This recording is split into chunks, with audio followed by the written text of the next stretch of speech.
600 and something days now into writing every single day.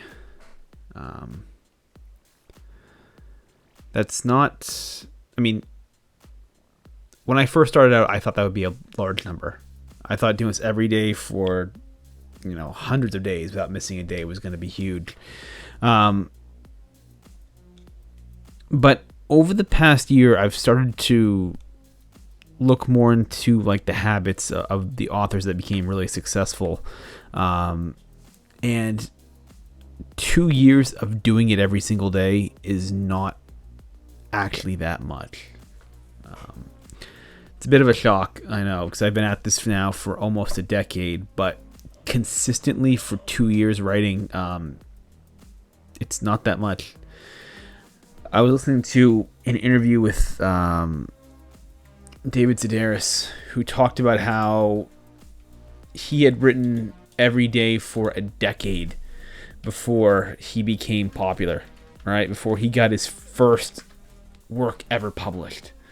And he said that's not unusual. He said he hears it all the time that people spend a decade just to get their first stories out. That it takes 10 years just to get past that first threshold. And so it's been very eye-opening and very humbling to hear that, to realize that my cat there to realize that I'm not really even off the practice squad yet. This whole time I've been thinking that I've been in the game, playing for the championship here, right? We're trying to get something published. 10 years, you're still in the practice squad. And the data does support that. As much as I've tried to avoid kind of facing this reality, it's true. They say if you get published before 35, you're young. You pulled off something pretty impressive. To get a novel published before 35 traditionally is highly unheard of. And those are from people who have been writing probably since their teens and early 20s. Went to college for it. It wasn't like me, who at the age of 24 decided to go after this. These people have probably had 5 years or so on me. So it's something to keep in mind. It's something for me to even be aware of, is this idea that you haven't put that much time in yet. And it's humbling, and it's an important reminder that 2 years to doing that's awesome. That's awesome. It's more than a lot of people will ever do. But there are those that do it that have put in over a decade without missing a day. There was I can't remember the name, but he's a columnist for The Atlantic, who talked about how I think he said in like 50 years of writing, he's missed a total of about 200 days. Again, mind-boggling. Like, that's 50 years, 200 days, right? It's not even a full year of missed time in 50 years. Very impressive. That's an impressive feat. And this is someone who started back, I think, in probably the late 60s, early 70s, doing this, from the time they said they were a teenager, up through college and getting, finding their way as a police reporter there, and just getting lucky, moving up the ladder.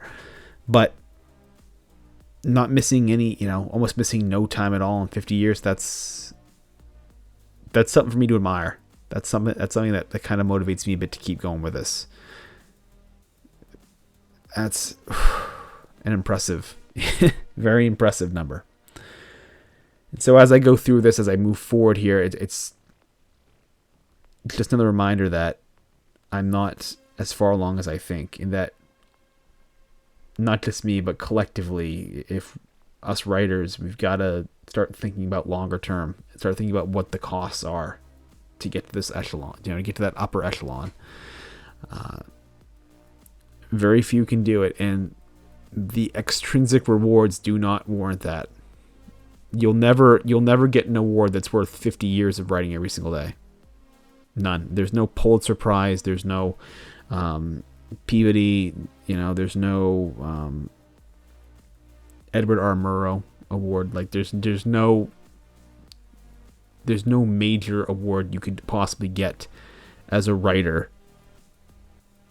that justifies 50 years of writing every single day. You have to love it. You've got to love what you're doing. You have to enjoy it. It cannot feel like work.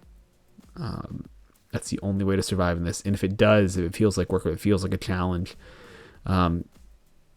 consider reevaluating. I get frustrated because of where I'm at, because I haven't seen any kind of success yet, right? Frustration is natural. Anger, whatever. Those are very human emotions for something, because we want to become the best, right? We want to push ourselves. But at the end of the day, we still have to love it. This cannot feel like suffering. And it can feel frustrating, the publishing process, but the act of writing must always, for the most part, have pleasure in it. And for me, it still does. So that's why I continue doing it. And again, it's a bigger concept to think about, is the time that you have to put into this.